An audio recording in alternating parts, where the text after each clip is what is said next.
So why did Jesus go up on a mountain and appoint 12 apostles? Right? From all of his followers, Jesus went up on a mountain and appointed 12 to serve in a special leadership role.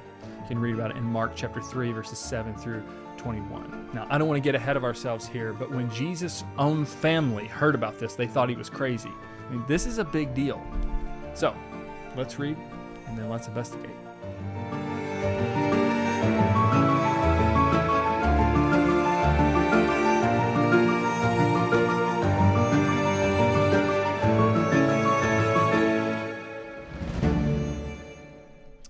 Okay, let's start by reading Mark chapter 3, verses 7 through 21. The first part of this is a transition from all that's happened up to this point.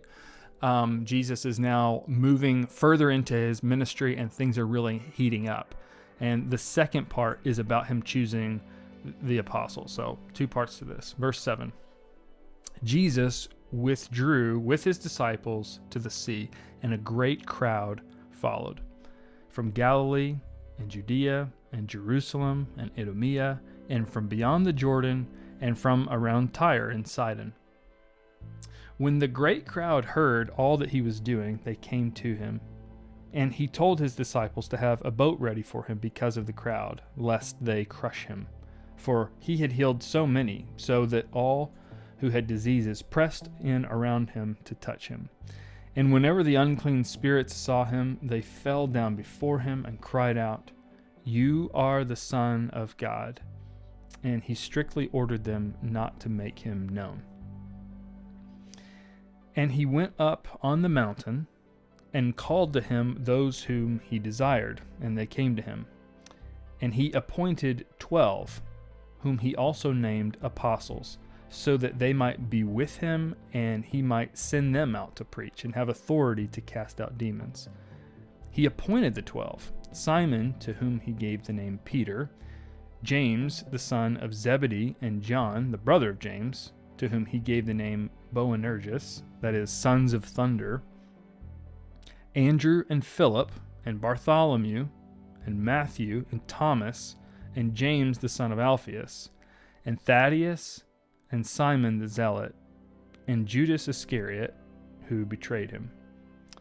Then he went home, and the crowd gathered again, so that they could not even eat.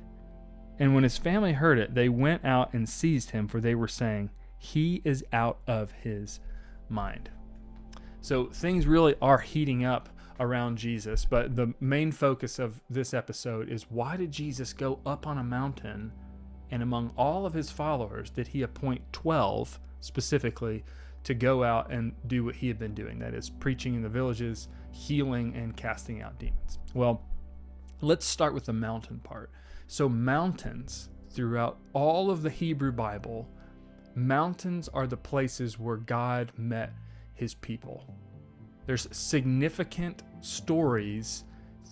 In fact, the most significant stories happen on mountains where God is meeting with his people. Right from the beginning, when God creates the world and he creates humanity, namely Adam and Eve, it's in a garden that is in a high mountain-like place. And we know that because a river flows out of it, and it breaks into 4 different rivers that goes out to water the earth. Later, after humanity failed to take responsibility for what God had given them, God starts over with Noah and his family, and there's a great flood, and Noah and his family, after the flood recedes, land at a mountain, and God gives them the same instruction that he had given Adam and Eve. Go out, fill the earth, increase, multiply. It's this concept of where Adam and Eve was creation, now Noah and his family are a new creation to take responsibility for what God has given humanity to do. Another key story, and we're not going to look at all of these right now, but each one deserves its own attention, but Abraham with his son Isaac is also a testing that happens up on a mountain. Moses, the great leader of the Israelites who leads them up out of slavery in Egypt, before he goes into Egypt to bring them out, God meets him at Mount Horeb.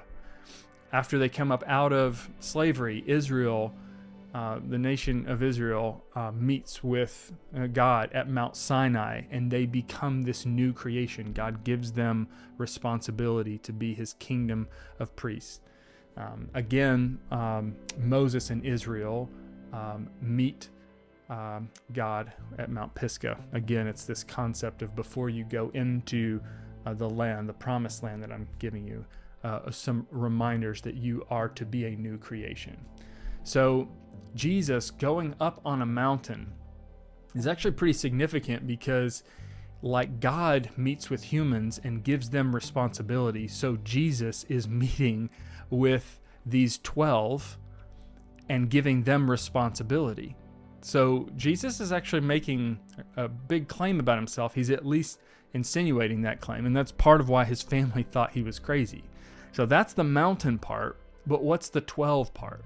Well, the 12 is symbolic of a new Israel, right? So one thing about God that many people often overlook is that God doesn't want you to just get to heaven, right? That's not really the big reason that he created humanity. He created humanity to spread his goodness in the earth. God wants to partner with humanity.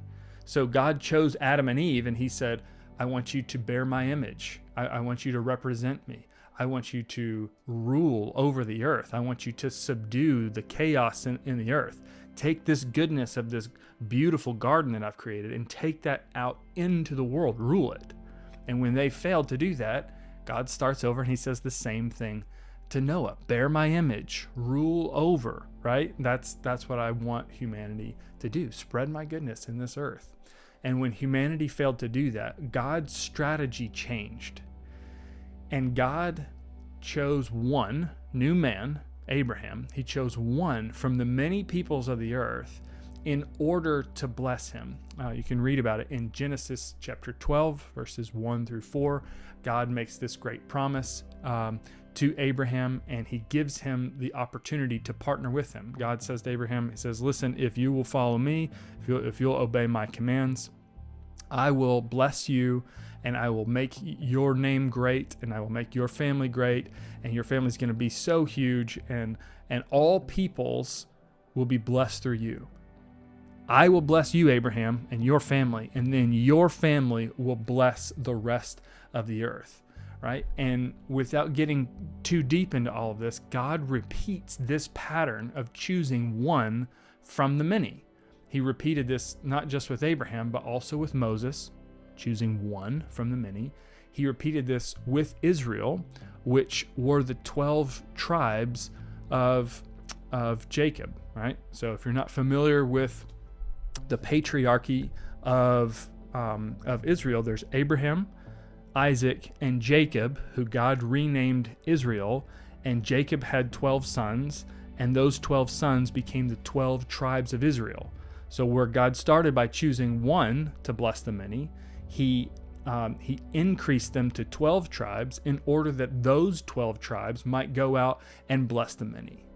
God does this again with David, choosing one from among the 12 in order to bless the 12, and then eventually Jesus, choosing Jesus from among the 12 in order to bless the 12 tribes of Israel and to bless the whole earth. So here's what I'm trying to say here, in case you're getting lost in all the numbers, the choosing of one for the many.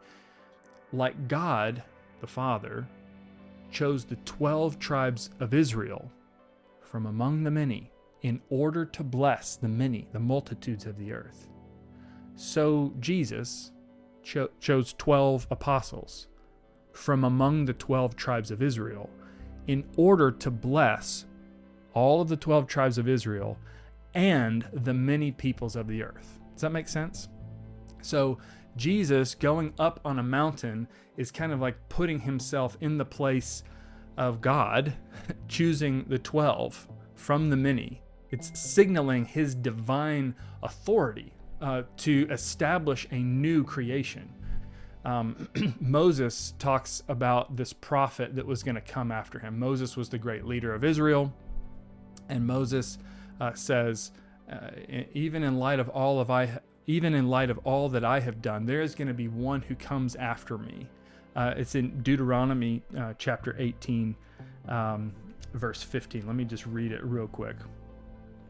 Moses says to the people, the Lord your God will raise up for you a prophet like me from among you, from your brothers. It is him that you shall listen to. Meaning God is going to choose one from among the 12 in order to bless the 12.